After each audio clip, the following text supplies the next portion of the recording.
마무리 짓고요. 세 번째 주제로 넘어갑니다.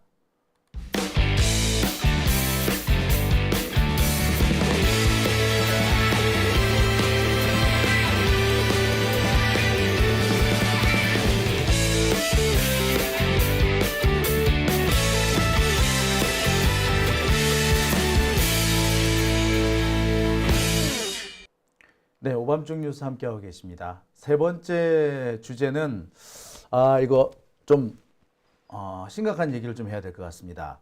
제가 며칠 전에도 다뤘던 내용인데요. 지금 김문수 측에서 대선에 불복하기 위한 대선 불복 프레임을 빌드업하고 있는 것 같다라는 얘기를 제가 전해드렸습니다. 근데 어제와 오늘 이 사전투표 현장에서 벌어진 일련의 사태들을 가만히 살펴보면은 얘네들이 정말 대선 패배에 불복하기 위한 대선 불복 프레임을 만들어가고 있구나, 빌드업이 시작됐구나 라는 생각을 안 할 수가 없었습니다. 제가 전해드렸던 그 의심을 이제 확신으로 바꿔도 될 때가 된 것 같아서 오늘 세 번째 주제로 준비해봤습니다. 잇따른 부정선거 자작극, 대선 패배 불복 빌드업이라는 주제로 준비를 해봤습니다. 어제 오늘 사전투표가 치러졌습니다. 이 사전투표 어제 같은 경우에는 상당히 투표율이 높았죠. 오늘은 투표율이 조금 낮았습니다만 아무튼 상당히 많은 분들이 이 사전투표에 참석을 했습니다. 그러니까 전체 유권자의 3분의 1 정도가 사전투표를 한 거죠.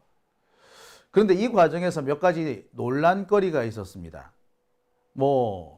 갑자기 지난 총선 때 투표 용지가 발견되기도 하고, 이재명이라고 꾹 찍힌 이미 기표가 끝난 용지가 갑자기 어디서 툭 튀어나오기도 했다고 하고요. 심지어 그 과정에서 자작극이 벌어졌다라는 얘기도 있습니다. 지금 몇 개의 사태는 누가 보더라도 이거 자작극이 분명해 보이는, 그리고 실제로 자작극이라고 고발당한 사례도 있습니다. 제일 심각한 사례 중에 하나가 어제 신촌 투표소에서 있었던 이른바 투표용지 반출 사건입니다.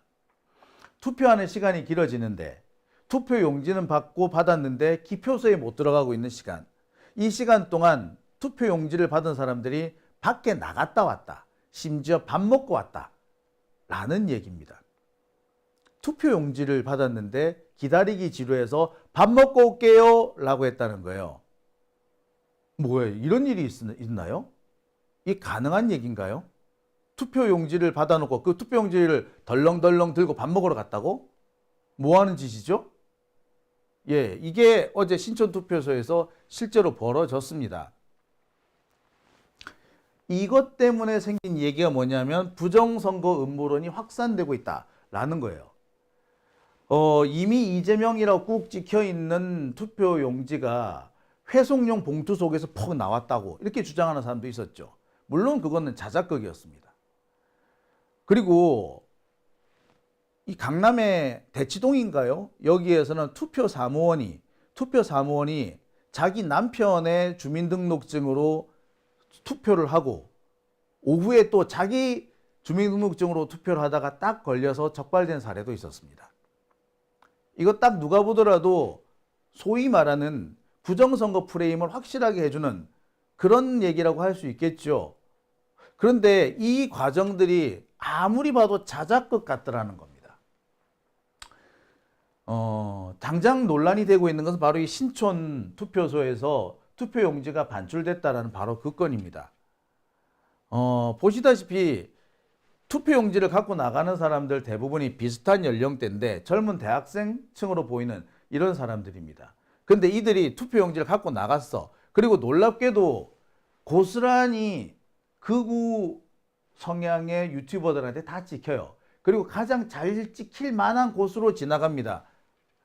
일부러 피하지도 않아.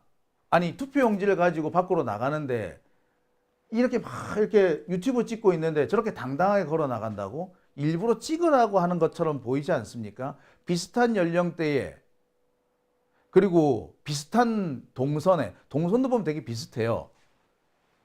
아니, 투표용지 받았으면 투표를 해야지. 아무리 기다리는 시간이 길다고 해서 투표용지를 듣고 밥 먹으러 갔다 온다? 이게 상식적으로 가능합니까? 아니, 그래도 된다고 생각하는 사람들이 있나요? 저는 이게 된다고 생각하는 놈이 이상한 놈이라고 보거든요. 근데 이게 된다고 생각했던 놈이 3, 40명씩 됐다는 거예요. 근데 한 명이면은 글쎄 또라이인갑다라고 하면 되는데 3, 40명이 그랬다? 저는 의도성이 있다라고 봅니다. 게다가 이 문제가 터진 데가 어디예요? 신촌이죠. 신촌. 여기서 바로 이재명 후보가 사전투표를 했습니다. 하필 이재명 후보가 다녀온 곳이라서 극우 유튜버들이 감시 어쩌고 저쩌고 하면서 제일 많이 몰려든 것이에요. 그런데 이런 일이 벌어졌다고요? 여러분, 냄새 나지 않습니까? 전 냄새가 참 많이 난다고 생각이 들어요. 제가 이렇게 냄새가 난다고 말씀드리는 이유는 다른 곳에서 벌어진 일들이 정말 자작극으로 볼 수밖에 없는 것들 때문입니다. 자, 서울 강남구에서 남편 신분증을 가지고 가서 남편 이름으로 한번 투표하고 지 이름으로 한번 투표하고 그러다 딱 걸린 사람이 있죠. 알고 봤더니 공무원이었대. 계약직 공무원이었답니다. 60대였대. 그런 식으로 투표하면 안 된다는 거 모르는 사람인가? 알죠. 아는데 그렇게 투표를 한 거예요. 그리고 딱 걸립니다.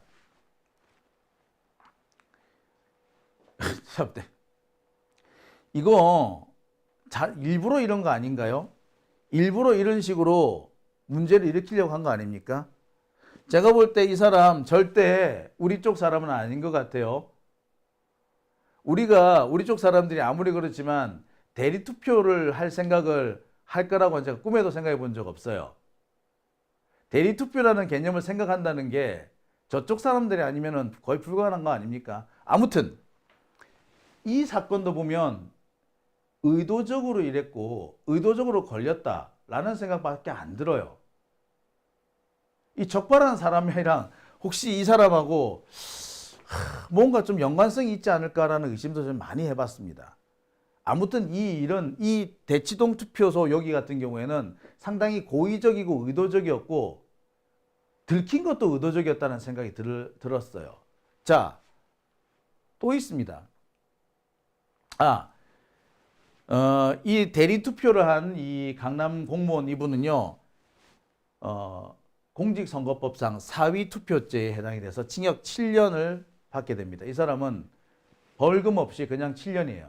이거 의도적으로 공무원이 했으니까 의도적이에요, 이거는. 아마 본인의 대가를 치르시게 될 겁니다. 자, 진짜 결정적인 거는 바로 이겁니다. 사전투표 봉투에 이재명이 찍힌 용지가 있다라고 신고를 한 사람이 있어요. 이건 적발된 게 아니라 신고를 했어. 근데 선관위는 이 사건을 자작극으로 의심하고 있고 자작극이라고 지금 수사를 의뢰한 상태입니다. 보통 관외 투표자, 사전 선거를 하러 가면은 관내 투표자와 관외 투표자가 투표하는 공간이 다르죠. 관외 투표로 가면은 투표 용지와 함께 회송용 봉투라는 걸 줍니다. 근데 그 회송용 봉투 안에서 이재명이라고 꾹 찍힌 투표 용지가 나왔다 이거예요. 그래서 이것이 부정선거다라고 이 사람이 진짜 뚫레뚫레 가가지고 신고를 했어. 그런데 가만 보니까 이게 자작극이더라 이거야. 이 사람이 다른 사람으로부터 투표 용지를 받아서 지가 집어넣었다는 거야. 이게 아마 CCTV 같은데 나와 있었던 모양입니다. 말 그대로 자작극을 벌인 거죠. 그러니까 지금 제가 말씀드린 뭐 3가지 사례 중에서 한 가지는 자작극이 거의 확실하고 또 한 가지는 이건 자작극이나 다름없는 그런 것이고 또 한 가지는 자작극이 상당히 의심되는 사건인 거죠. 근데 왜 이들이 이런 짓을 했을까? 근데 걸린 사람들이 다 뭐다? 여기 등장한 사람이 전부 다 소위 말하는 이찍들, 약간 극우 성향을 가진 사람들이더란 거예요. 의심이 폴폴 나지 않습니까? 자, 그러니까 저는 오히려 이렇게 생각이 들어요. 지금 부정선거를 진행하고 있는 거는 국힘당 쪽이다, 극우 쪽이다, 이렇게 제가 오히려 말씀을 드리고 싶어요. 자, 이런 기사들이 나가자마자 갑자기 뒤따라서 이렇게 선거 무효니, 부정선거니 이런 기사들이 쏟아지기 시작합니다. 특히 김문수 같은 경우에는 이거 승복할 수 있겠느냐 라면서 아예 그냥 대놓고 대선에 불복하겠다라는 입장을 공개 천명하기도 합니다. 자, 김문수 같은 경우는 지금 사전투표에서 벌어지고 있는 여러 가지 일들이 부정선거의 원인이자 부정선거를 나타내주는 대표적인 사례다 이렇게 하는 거죠. 자, 보세요. 김문수가 이렇게 주장할 수 있는 어떤 스토리 라인은 만들어집니다. 보시면 공무원이 대리투표하는 상황, 투표용지가 투표소 밖으로 반출되는 상황, 그리고 이미 특정인이 찍혀있는 투표용지가 봉투 안에 들어와 있는 상황. 이런 건 뭐예요? 예, 전형적인 부정선거 사례들이잖아요. 이 사례들을 지들이 만들었던 거야. 왜 이렇게 만들었겠어요? 선거에 불복하기 위한 선거 불복 빌드업을 하고 있기 때문이 아니겠느냐. 그거 외에는 다른 생각을 하기가 어렵습니다. 게다가 지금 저쪽 당 애들 하는 꼬라지를 한번 보세요.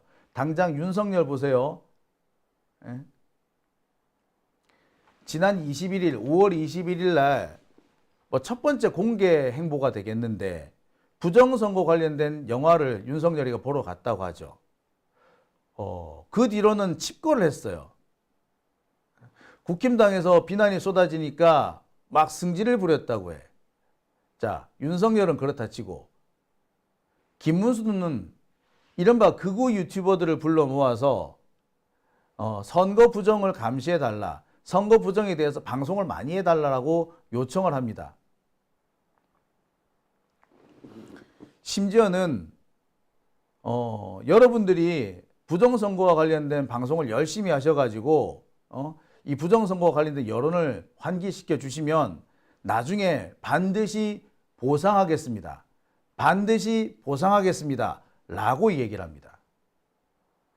여기 등장한 이남용이라는 사람은 김문수의 전략기획특보라는 직책을 맡고 있는 사람인데 이 사람이 이 극우 유튜버들을 끌어모아 놓고서는 여러분들이 이 부정선거에 대해서 이렇게 프레임을 잘 마련해 주시면 제가 그에 대해서 이후에 반드시 보상하겠다. 방송한 거 다 기록 적어 놨다가 반드시 보상하겠다. 여러분 제 말을 믿으시면 박수 쳐주세요. 이렇게 했다고요. 이 이남용이라는 사람은 부정선거가 한 30% 일어날 거다라고 주장을 합니다. 전체 유권자의 한 30%를 부정선거로 진행을 할 것이고 그러면은 민주당이 10% 이길 거다. 그러니까 이재명이 10% 이기는 거는 부정선거가 한 30% 섞여 있기 때문이다. 요 얘기를 지금 벌써 하고 다녀요. 이 사람이 뭐 김문수의 무슨 특보, 전략기획특보 그런 일을 하는 사람인 겁니다. 어떻습니까? 이거 얘들 선거 불복하려고 그런 생각을 갖고 있지 않고서야 이게 가능한 생각일까요? 지금 벌써 이들은 선거에 불복하기 위해서 대선 불복에 하기 위해서 이런 일들을 진행하고 있는 겁니다. 왜 대선 불복을 하느냐? 그걸로 과연 뒤집을 수 있다고 생각하느냐? 아니, 뒤집지 못해도 이들은 손해볼 게 없어요. 앞으로 출범할 이재명 정부를 부정선거로 탄생한 정권이라고 계속 비방하고 몰아갈 수 있기 때문이죠. 앞으로 이재명 발목 잡기에 이것을 쓰겠다는 겁니다. 지금 이들은 앞으로 뭐 이 부정선거 프레임하고 이재명 재판 프레임하고 이 두 가지를 문제 삼아서 계속 이재명을 괴롭히려고 할 겁니다. 그런 의도를 갖고 지금 이런 일들을 하고 있는 거죠. 아마 이재명 후보에 대한 암살 시도가 우리가 모르는 와중에 몇 차례 있었던 걸로 제가 지금 전해 들었는데요. 암살 시도가 끝끝내 실패하니까 이들이 마지막으로 꺼내든 카드가 선거 불복, 대선 불복 프레임이 아닌가라고 의심도 해봅니다. 지금 진행되고 있는 이 일련의 사태들 단순히 자연 발생적으로 생긴 일이거나 우연히 겹친 일이라고 보기 어렵습니다. 다분히 의도성을 가지고 다분히 의도적으로 그리고 상당히 조직적으로 진행되고 있는 사건들이다라고 생각을 해봅니다. 참 우리 민주 시민들이 챙겨야 될 일이 이렇게 많습니다. 이재명 후보가 혹시라도 안 좋은 일을 당할까봐 걱정도 해야 되고요. 또 선거에 이기기 위해서 밭갈이도 해야 되고요. 개혁을 위해서 이 적폐들이 지금 무슨 이 대못질을 하는지 살펴도 봐야 되고요. 감시도 해야 되고. 그리고 이 극우 미치광이라고 해야 될까요? 이 극우 정신병자들이 향후에 무슨 짓을 할지, 선거 불복 프레임으로 무슨 짓을 할지 여기에 대한 대비도 해야 된다는 점에서 참 할 일 많습니다. 예, 원래 근데 민주 시민들이 해야 될 일도 많고요. 민주 시민이기 때문에 어떤 시민적 자질도 높아야 되지 않나라고 생각됩니다.